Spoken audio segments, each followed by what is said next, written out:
I start year 2, I am going to have 3 different logs. And so that's kind of a repetitive thing. The first one is going to be everything I do, that first CASA hours log.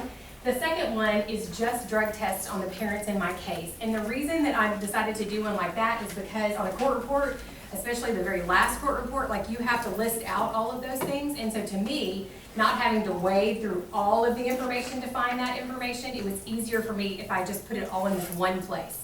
I'm going to show you what these look like because I think that helps a lot. I made some sample ones. The reason I made sample ones is because I didn't want to show you the information that with my child and their parents. But this is the folder that I'm going to share with you, and I'll give you an easy link in just a minute to get to it. And so these are the things that I have created, just kind of simple ones to show you. So the one that I started out with, and this is what it looks like. So when I log in, it just says CASA hours log.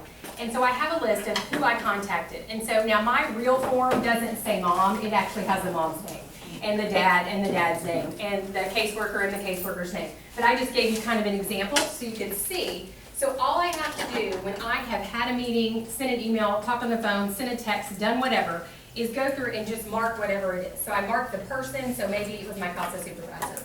How I contacted them, I listed every way that I could think of that I might contact them, and then I put other, because sometimes there's something else that needs to be filled in there.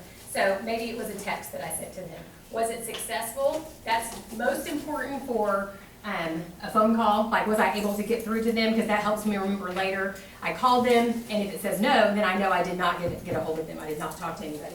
And then a time link. I said I put in minutes, because to me, minutes, it was easier to then convert it to hours. If I put in an hour, sometimes if it was 5 minutes, that was kind of hard to try to figure out how much of an hour that was. So I would just put in the amount of time it took me. I would round to 5. 5 is the thing that I spent. So I figured if it was a text situation, it was going to take me at least 5 minutes. By the time I texted, they replied. And then I put any details of the contact. So I made myself put that. So every time there's a little red asterisk, that means I made it required. And so I made the details required. And the reason I made it required is because I would like to think that I would remember every conversation that I had, every visit that I observed. But the truth is, I'm not going to remember. I'm not going to remember in 6 months or in 9 months when I have to write a report. And so I really felt that that was important. So I made myself put that in there. And so I would write down whenever, texted to ask about visitation. And then whatever it was, visitation is set for Friday at 4 p.m. Whatever the information that I gathered from that, and then all I have to do is when I'm finished with that, and again, this can pull up on my phone, I have it saved on my phone, I have it on my iPad, and I have it on my computer. So if I don't do it right then, when I'm in the middle of it or finishing something, as soon as I get back to my computer, I'll log in and do that. So then I would click submit. And so the great thing about Google Forms, if you're not familiar with them, is that what they do is everything that you fill out in that form fills into a spreadsheet. Now, I didn't go into this spreadsheet and type anything. The form information, when I clicked the word submit, it loaded into here. So what you see over here is the one that I just put in. It told me the date and the time that I put it in there. So I didn't have to tell it the day or the time that I had that meeting. If I just had it or I just sent that text, it's going to pop in for me. It's going to tell me who, it's going to tell me what it was, if it was successful, the time. All of that is completed without me having to go into a form and add it there. I can add it from my phone, which just seems to make it so much faster. So you see, I have a whole column for time, and all I have to do is drag down here and click a button, and it can sum it for me, which means it's just going to add up all those times. Now see here, I did it before I put in, take these out, and it'll make it a lot easier. Oh, did you find the clicker? I think we're good. Okay. I think we're good.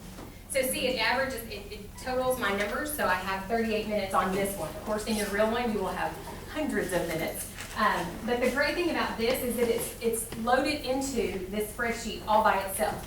Now, what I did, I am going to show you real quickly my own personal one. And the reason I want to show you that is because it's important for you to see kind of how, so here's my real one. And you're going to see very quickly that what I really want to show you, I'm just going to roll up so you can, I don't know if you see all the information, but you'll see right there, you saw I had 710 minutes for this month already. But what I did is I added a page for each month.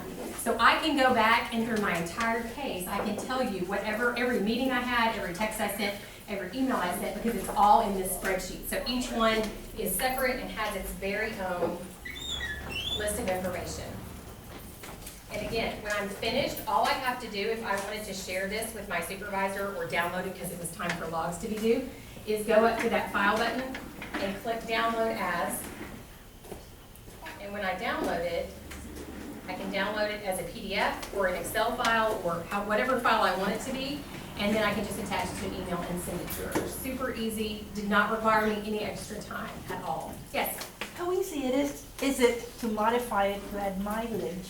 Okay, so when I share this folder with you and you see this Google form that this is the CASA hours log, what you can do is if you have a Google account, if you don't have a Google account, it's free, you can sign up for one. Over here in this, under those three little dots in the corner, if you click there, one of them says make a copy. And when you make a copy, it makes an identical copy to what I have here. You can name it anything you want. And then once it opens, to change anything in there, so like to change, instead of saying mom, if you want to put your mom's name in there, all you have to do is double click. And I can type in, if I was the mom, I could put the name in there. That's all I have to do to change it. So you'll want to make a copy. Obviously, we wouldn't all want to use the same spreadsheet, so you would want to make a copy. And I'll put directions in that folder. I didn't now, but I can put directions in that folder for how to make a copy of it. But then you would just go through and you would edit that. Anything that you can add to that so that you don't have to type in more information, anything that you can just click a button for, I think is going to be a lot easier. Now, I said that next year I plan to do a drug test form just like this that will just have information, and I created some just some basic ones in there for you that show you what I'm planning to do. And the reason again is that it is important to kind of pull up a list of that, and sometimes wading through all of that information to find that is a little harder. So I thought it's going to be a lot easier for me to go to this form and just real quickly enter when I get a drug test result. And so I just put, there's even a button where I can put date, and so it can actually, here's what the form looks like. So I can say who the parent was, it was mom. If I want it to be today, I just can click the little arrow, it'll give me that date, and then what happened. That's all I have to do, and then click submit. Again, it'll fill into, oh, I didn't click the mom, sorry, I didn't click the mom. So to me, that seemed like something that would have really, and so I did have it ask me another question. So if it said positive, if I selected positive, it gave the additional question, positive for what? And so again, I found as I was writing court reports, those things were important, like having a list of every time they were tested. And having a list of all the visitations that were attempted, so I created a visitation form as well. You could very easily just do one of those because, you know, if you wanted to wade through that information, I just decided that for me, it would be a lot easier to have that. So here I just put in the date. Did the parent confirm that they were coming? Did the visitation occur? If not, why not? And if it did, how did it go? Is really all that I said. Where do you put the required function? Okay, that's a great question. So when you made a copy of yours, let's see if I can find your copy. So on this copy, when I click to edit one, it opens up that whole question, and down here at the bottom it says required, and I just click to turn it off if I didn't want it required. I made every question on all of my forms required just because I knew I needed to put that information. Even if it was description and I didn't want to take the time to write a description, I knew that later I'd be sad I didn't put a description, so I went ahead and made it required for myself. Again, these forms were to help me because I know my shortfallings and I know that it would be easier for me to just click and be done with the form. But I knew that weeks later I'm not going to remember all the conversations that happened. And again, I don't include everything. There are times when I write at my computer, you know, pretty long description of what happened. But often I just kind of summarize just real briefly what happened, any communication that happened, and it really has made my life a lot easier. Okay, so questions about those forms. Again, I'm going to share with you in a second a link that will make that you can have a copy of all of those. Yes. So the hours log has everything. Yes, hours, I put everything in, that's all that I used this year was the hours log. My idea was just to add those other two for this next year, because I found that what I was doing was going through all of those different pages, you know, August, September, October, November, looking for all that, and I thought, man, it sure would be nice if it was in one place. And so, for me, that's definitely my plan. I think if I were starting out again, I would probably just start with the one form, because it would be easier. But I wanted to go ahead and show you, so if you're a person who enjoys that kind of thing, if you enjoy forms and you enjoy making everything super organized, then hopefully those will help you as well. Yes? She asked how to put the mileage, and I never did see how to do that. Okay, and I didn't, she's gonna talk about some mileage, I didn't put mileage, and that's not something I really kept up with this year, I'll be real honest, it wasn't something. I have created a new form for starting in July, and so in July I put that on there. And so you can ask any question, so if there's a question, like say, you're like, hey, that form's great, but there's really another question I wanna ask, there's this little plus button up here in the top, and all I have to do is click it to add another question. So if there's something I wanted to add, I can add that. It's up at the very top. No, it went to the top, of course it did, because that's not where I wanted it. So I could put in mileage. And here I could say, it could be a short answer, and that's probably what I would put for, and make it required again. So again, it's super easy to add a question. There are lots of different kinds. From that short answer, I could do a paragraph, I could do a checkbox, I could do a button that I have to select. So lots of options for that. Okay, so the other thing that I did to try to keep myself organized, I went through training last June, I guess. And so I loved the training and I loved all the resources I got. So many great resources, so many different speakers who would give you phone numbers and give you websites, and I thought, man, that stuff's fantastic. But I'm never gonna have that notebook when I need that information. Like, because that's just, I'm not gonna carry around that. I mean, that's a great big notebook. And so what I did is I took all of that information and I made a resource spreadsheet.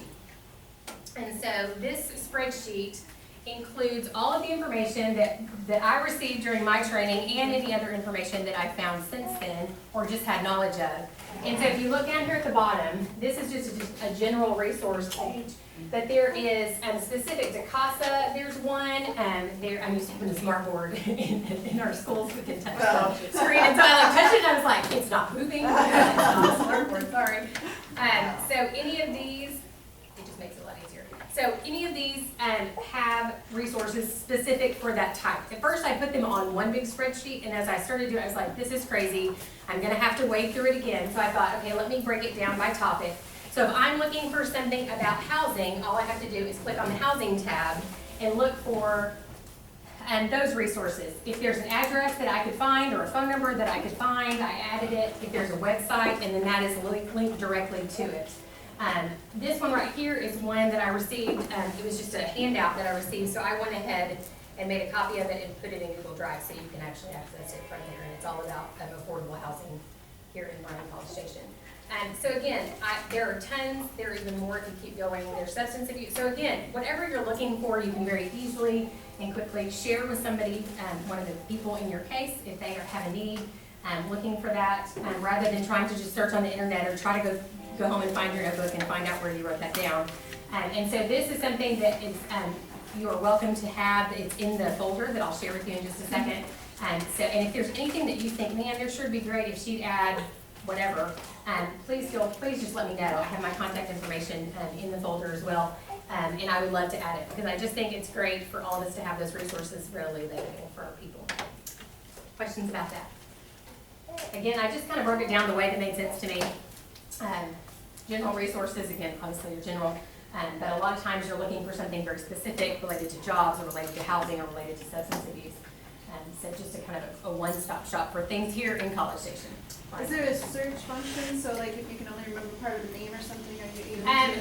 So you can search on any of those pages, and actually on any web page, if you do the Control F, will give you a little box. So I did Control F on my computer and I got Find in Sheet.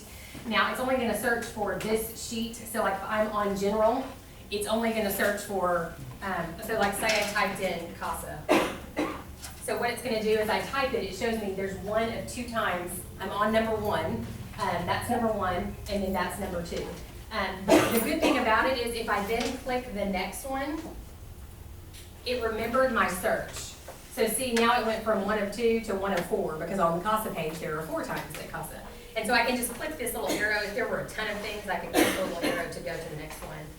But any of these that I go to, so like on the food pantry page, there's no CASA. So you can search. You just have to search page by page, but it will remember it. That's a good question. Good. Any other questions about that? Yeah, do you take your iPad into the field? How do you read some of these things on the phone? And so it is a little bit harder, and I do have to, like, you know, make it bigger because my eyes are getting older. So typically for this, I usually access this on the computer just because there is so much information on it. And the forms I absolutely fill out on my phone and on my iPad. But when it comes to this, I typically do use it on the computer just because there is so much information. It's kind of hard to see it all. I didn't even show you my other pages. But here's the most important thing you need to know. That folder that I showed you that had all those things in it, if you will just type in this right here, http:// bit.ly/tech4 CASA, then that will take you to that folder that has all of those forms and you can make a copy. I don't have directions in there right now for how to make a copy of a form, but I'll put them in there when I go back to my office. What app do we need to load to our phone? And, well, it's really not even, you don't even have to have an app. What I did on my folder, what I did was in the Safari app or in the Google app, whatever app you happen to use to get on the internet, is I went to the form and then in the top corner, you can tell it to make it on the home screen, to put it on the home screen. And so it's actually a little icon that's on my home screen that I click to get to the form. I can put those directions in there as well. Google Drive does have an app, and it's a Google lot Drive does easier. have an app, Here. but it won't take, then you have to log into the specific, It's Google Drive. like to get into your Drive, and then you have to find this. And the way that I've done it, it's just an app on my phone. Like it turns it in, you can turn any web page into an app on your phone, basically. It's just a link on your phone, is what it is. So I'll put those directions in there as well, because that does make it a lot faster. Not having to go to Google Drive or go to Google, just being able to click one button and get to my form is what has really helped me to make it faster. And do you use a Google phone number, Shannon? I don't. I know lots of people in education who do. Google with your Google account, you can request a phone number basically. And so rather than using your actual phone number, you can use a Google phone number, and then it would not be linked to you, like to your cell phone, I guess is what it means. You could even have like a voicemail come to your inbox, and so. So does it ring on your cell phone, but If you set it up to. but then the person doesn't have your real cell phone? They have your Google phone number. It's kind of like a, What? yes. I can put those numbers in there too. Yeah, it's awesome. Yeah, you can, with any Gmail account that you have, you can have. Can you dumb it down a little for those of us who are technically less savvy? Yes, and so in Google, if anybody who has a Google account can set up to have a Google phone number. And so if you didn't want to give out your phone number to someone, you could give out this Google phone number that you would connect to your phone. So when it rang, it would ring on your phone, but the person would think they were calling this other number. They would not have your actual cell phone number.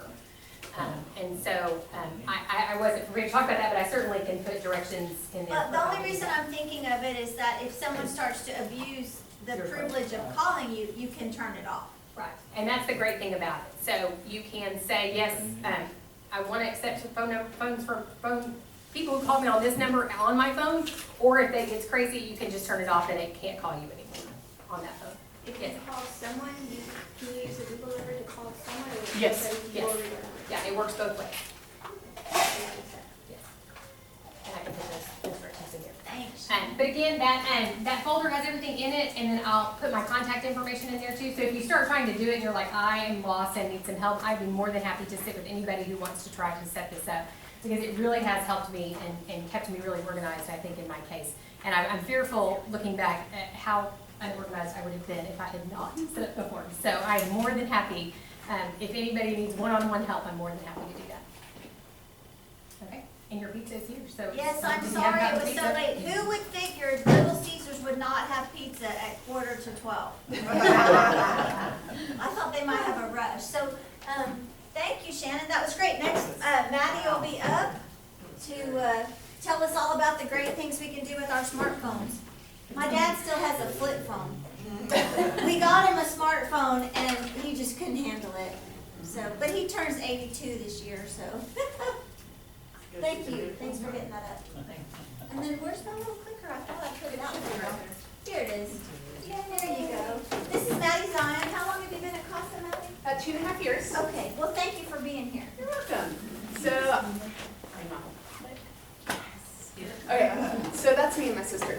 But I've been in CASA for 2.5 years, and I became a CASA to get to know the foster system a little bit better in Texas. I'm from California, and I want to become a foster mom. So I started being a CASA to get to know the system here a little better. And I really love CASA, really a lot. And so much so that now my mom in California has become a CASA because I'm like, so anyways, I also don't do paper. I'm almost 100% digital. I hate paper. It just messes up my life, and I like everything neat, and paper's never neat. It's always everywhere. So if I have to have paper, it's going to be in a binder, and the binder's going to be labeled, and it's all going to be organized. But I try and do everything digitally. So most of us carry our phones everywhere we go, and it's a really easy replacement for handwritten notes. So you can monitor all your schedules, like your CASA schedule, your personal schedule, your husband's schedule, your wife's schedule, your dog's schedule. I don't know if your dog has their own calendar. You can also set your phone to have quiet hours. Like, that is gold. I have a CASA kid who calls, texts, emails, and everything like at least 5 times a day, 24 hours a day. I don't know when she sleeps. So it's like, she didn't used to, but now she's in a placement where she has like free reign on her cell phone, and it's insane. So I have quiet hours at 9 o'clock. My phone won't ring unless you're my mom or one of my sisters. Like, those are the only people who can get through. And it does not open back up again until 8 a.m. So even though I know I'm going to be up at 5:30, I haven't had coffee yet, and it's not a good idea for me to answer the phone. So I have quiet hours on my phone. So you can set that up on your phone to where it doesn't ring except for certain people. And also it's easy to share view information from your phone at any time. You can send it to your CASA coordinator or supervisor. You can send it to whoever needs it. You can screenshot it. You can do whatever you want. So that's why we do it. You've got to remember with your phone is great as a tool. Use it as a tool. You can download and you should be downloading and backing up your phone regularly, especially if you're using it for your record keeping for CASA. You can track your hours, your time, your contacts, your notes. You can be using forms like this. You can be using other things I'm going to show you on apps. You want to set restrictions on your CASA children. The CASA kids, everyone that I have had has been like, ooh, a phone, let me play with that. And you don't really think about it all that much, but you need to have restrictions on it. It's very important that your CASA kids don't have free reign on it, and we'll talk a little bit more about that. And then lock your phone. If you have CASA information on your phone, always set your lock. Set a password, fingerprint, whatever you're doing that locks your phone. But don't rely on your phone so much that you can't work without it, and I already do that. That's just a don't I put up there because I should. And don't give your CASA kids your lock code. That goes back to the lock phone. You lock your phone, don't give the code to them. They don't need that. If they need to be in your phone and you're okay with it, you can unlock it for them. I never unlock my phone in front of my CASA kids. I'll do like a fingerprint because they're watching. You do that once, you know better. But then you don't let your CASA kids use your phone unsupervised, and that's non-emergency 911 calls. That blocks the system. I used to be a 911 operator, and drove us insane how many 911 calls would come in pocket dials, and it's tying up a line. And then you also have to send an officer because you don't know, is it tying up a line with a pocket dial, or is someone unable to speak? So you still have to send someone.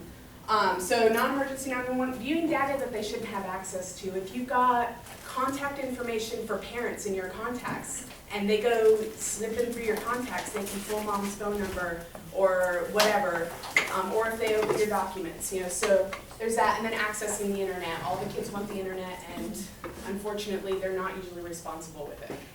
So, all right, so here's the first time. I don't track my time. Her forms are awesome. That's awesome. If that works for you, do that. That's never going to work for me.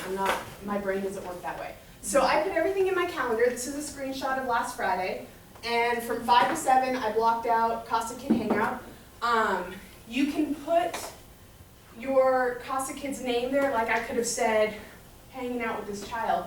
But if my sister and I share calendars so we can coordinate phone calls, and she was overseas for years, so that's why. But if she sees that, she doesn't need to be seeing my CASA Kids information. She doesn't need to be seen. So all it says is it just says CASA for that time block, or it says CASA Kid Hangout, CASA Visitation, CASA, meeting with, CPS, whatever. But it never has identifying information on my calendar because I share it. So keep that in mind. If you share your calendars with spouses or family or whatever, never put identifying information. So you can track your time on your phone or with a number of apps. And I use a built-in calendar.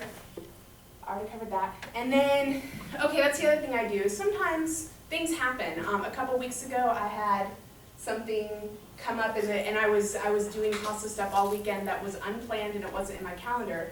So after every time something happened, I went in and I put it in my calendar because I'm not going to remember that at the end of the month, and this is how I track my time. Did you have a question? Oh, I thought you were, sorry. Just kidding. Okay. All right, so does anybody have a question? Okay.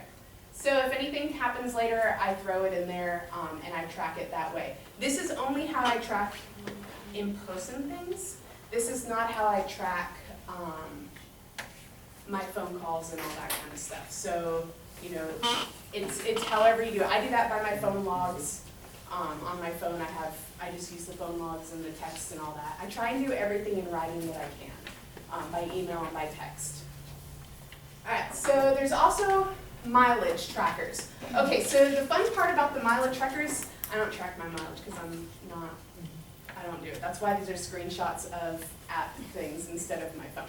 But the fun part about mileage trackers is you click start, and those things start tracking your miles, and you drive, and you click end, and it logs it.